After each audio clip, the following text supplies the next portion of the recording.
You see, most of us go through life as if it were a wild horse that must be broken, a river that must be dammed, a problem that must finally one day be solved. From the moment you wake up in the morning, there is a subtle tightening in the body, a clenching of the mind, as if you were saying to existence, "Now behave yourself. Do what I expect. Go where I point." And of course, life smiles at this in the way a cat smiles at a dog that tries to command it. Because the curious thing is this: the very effort to control life is the mechanism by which it slips through your fingers. Have you noticed that? That the more desperately you try to hold things together, the more quickly they unravel. Like trying to grasp water with a clenched fist. You squeeze harder and harder, and what happens? It escapes all the faster. But if you open your hand, there it is, resting quietly in your palm. This is not an accident. This is not some cosmic joke played at your expense. It is simply the nature of life itself. Life is not a thing you can possess. It is an event. It is a happening. And you are not standing outside it, operating levers and pulleys. You are it. You are the happening, pretending for a moment that you are the controller of the happening. Now, let me put it another way. Imagine you are trying to fall asleep. You lie there in bed and say, "Now then, I must sleep. I have an important day tomorrow." And you watch your breathing. You scold your thoughts. You command your body to relax. And what happens? Sleep runs away from you like a shy child. The very act of trying to sleep keeps you awake. But on the nights when you give up, when you say, "All right then, I'll just lie here and listen to the sounds, feel the weight of the blankets," sleep sneaks up on you from behind and taps you on the shoulder.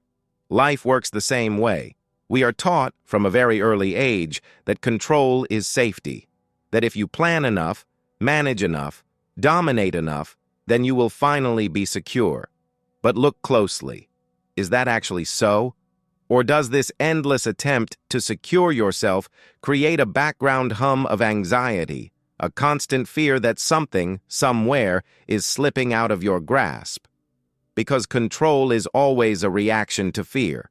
You only try to control what you do not trust. And when you do not trust life, life responds by becoming untrustworthy, unpredictable, slippery, resistant. Think of dancing. If you approach dancing with the idea that you must control every step, calculate every movement, make absolutely certain you never misstep, you will move stiffly, awkwardly, without grace. But when you feel the rhythm, when you allow the music to move you rather than the other way around, something extraordinary happens. The dance dances you. And this is the secret we so often miss. Life is not asking to be controlled. It is asking to be participated in. When you try to dominate the river, you drown. When you learn how to float, the river carries you. Now, this does not mean becoming passive, apathetic, or careless. Quite the opposite. It means acting without the neurotic need to guarantee outcomes. It means moving with intelligence rather than compulsion. You still steer the boat, yes, but you do not shout at the current for flowing where it flows. The trouble is that the ego, this idea we have of ourselves as a little manager inside the skull, cannot stand this. It wants contracts. It wants assurances. It wants promises from the universe, signed and notarized. And the universe, quite rightly, refuses. So you feel frustrated. You feel blocked. You feel as though life is withholding something from you. But what if, just what if, life is not escaping you at all? What if it is only slipping away from your grip because it was never meant to be held that way in the first place? And if that is so, then the question quietly arises, not as a demand but as an invitation. What would happen if, just for a moment, you stopped trying to control the flow and allowed yourself to feel it? Not as an enemy, not as a problem, but as yourself, moving. Because you see, the moment you loosen your grip, something rather astonishing begins to reveal itself. The world, which previously appeared hostile, chaotic, and stubbornly uncooperative, starts to show a kind of intelligence. an order that does not obey your commands, but nevertheless works. It is not the order of a factory or a filing cabinet. It is the order of a forest, or the sea, or the movement of clouds across the sky. We are uncomfortable with this kind of order because it cannot be predicted in neat straight lines. It curves, it loops, it surprises itself. And so the mind says, "This is dangerous, I must intervene." But notice how often this intervention resembles a person thrashing about in the water, convinced they are saving themselves, when in fact they are only exhausting their strength. Let me tell you a little story. Imagine a Chinese farmer whose horse runs away. The neighbors come by and say, "How unfortunate," and the farmer says, "Maybe." The next day the horse returns, bringing with it several wild horses. "How wonderful," the neighbors say, and the farmer says, "Maybe." The following day, the farmer's son attempts to ride one of the wild horses, is thrown, and breaks his leg. "How terrible," say the neighbors. "Maybe," says the farmer. Then the army comes through the village, conscripting young men for war, but they pass over the farmer's son because of his broken leg. Now you see, at each stage, the attempt to label events as good or bad is an attempt to control the meaning of life. It is the mind grasping for certainty, but life refuses to stay pinned to those labels. What appears disastrous today becomes the very condition of tomorrow's blessing. What seems like success becomes the seed of exhaustion, arrogance, or loss. And so the question is not, how do I control life so that only good things happen? That is a childish fantasy. The question is, can I trust life enough to let it unfold without constantly interfering?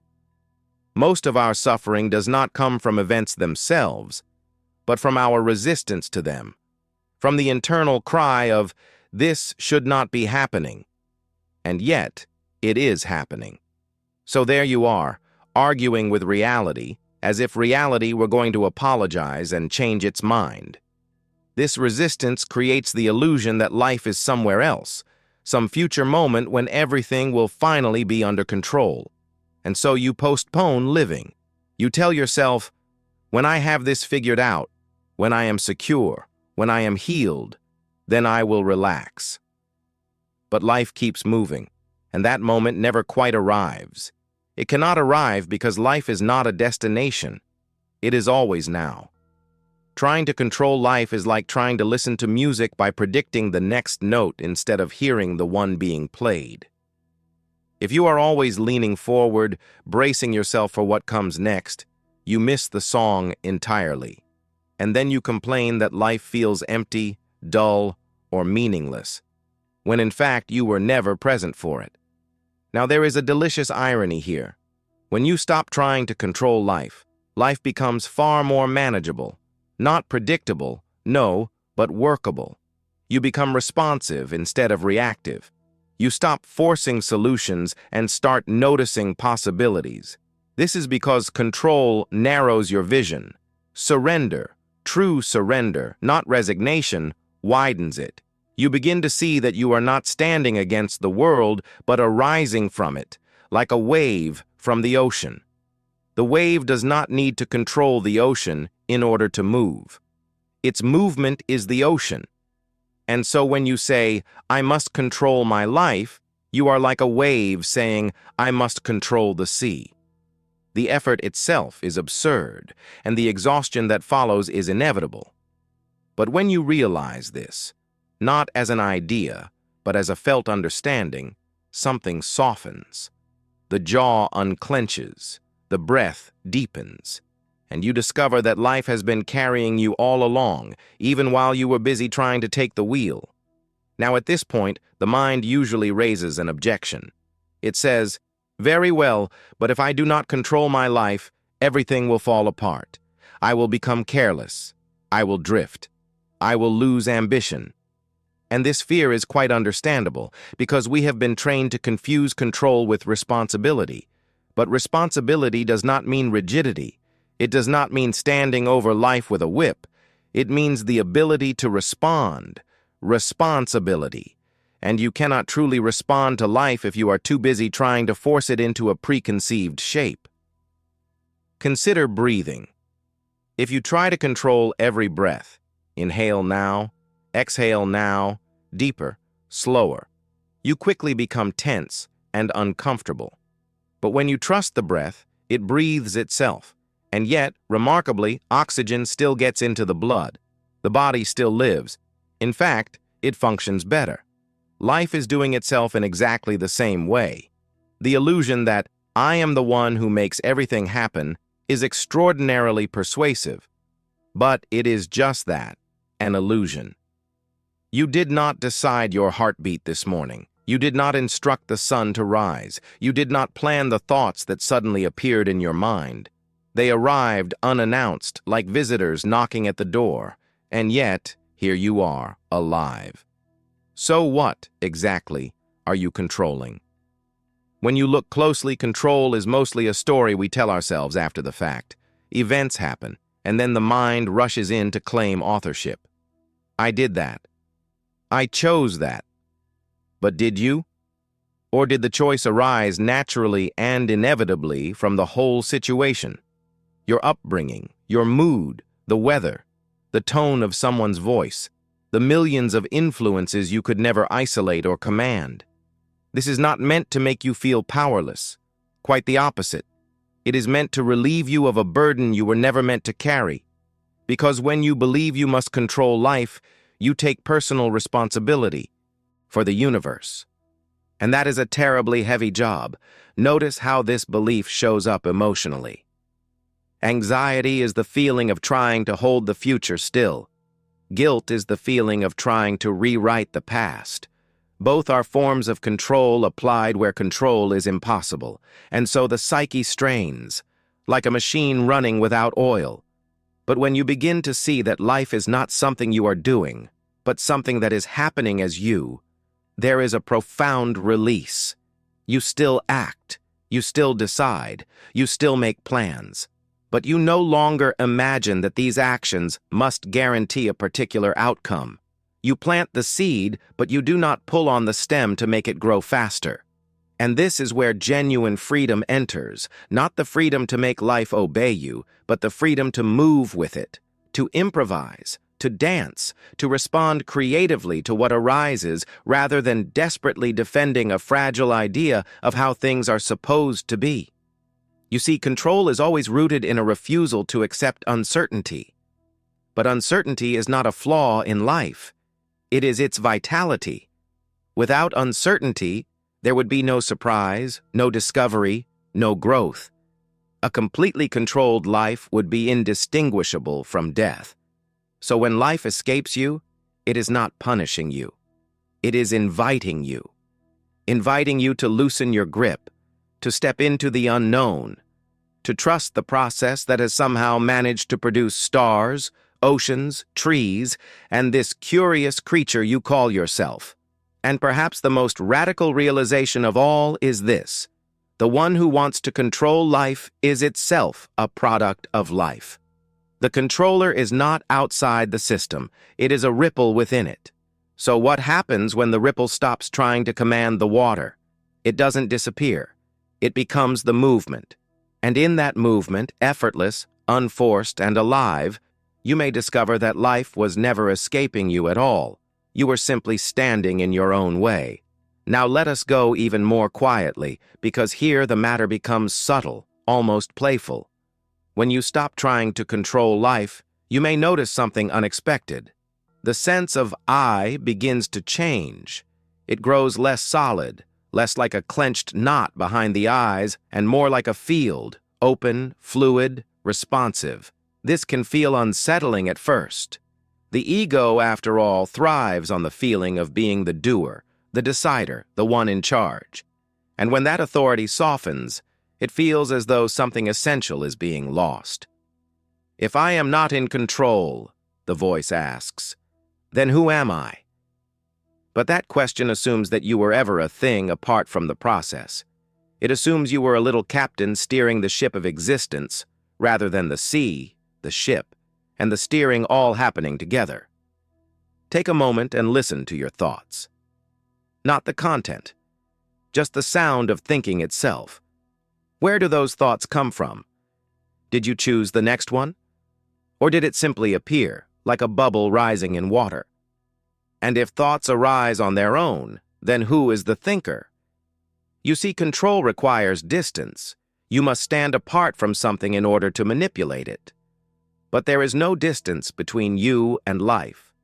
There is no place where you end and life begins. The attempt to control is based on a misunderstanding, a kind of optical illusion of the psyche. This is why control always feels strained. It is like a hand trying to grab itself. And so, when you relax this effort, you may feel a sense of falling. But falling into what? Into the very thing that has always been supporting you. Like realizing, mid-dream, that the ground has never actually disappeared beneath your feet. There is a marvelous trust that emerges here, not blind faith, not naive optimism, but a deep, embodied sense that you do not have to supervise existence for it to function. The heart beats, the seasons turn, the breath breathes, and you too move, speak, decide, and act without the constant tension of self-surveillance. Now, this does not mean that painful things stop happening. Life is not suddenly wrapped in soft cushions. But the pain changes character. It is no longer compounded by resistance. Sorrow can be felt without the added agony of, "This should not be." Fear can arise without turning into panic.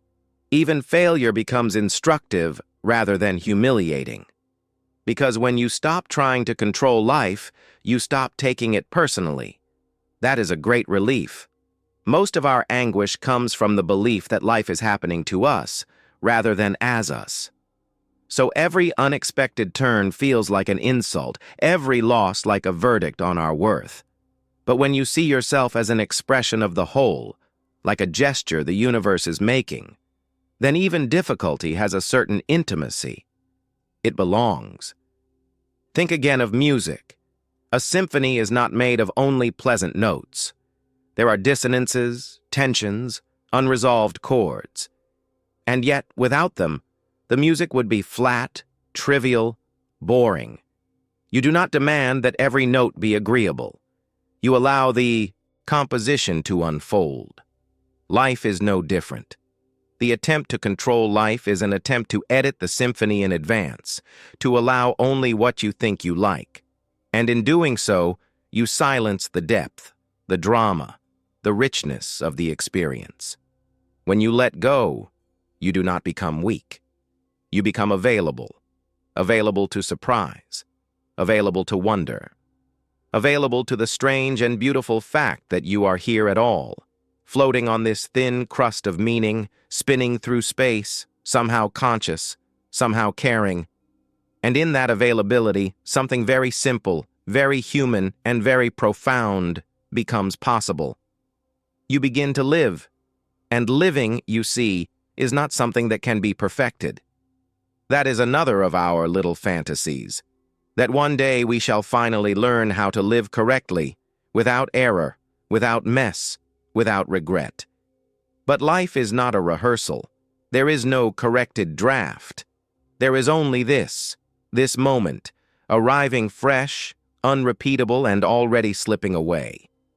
The desire to control life is really the desire to rehearse it first, to say, "Let me make sure this is safe before I step into it."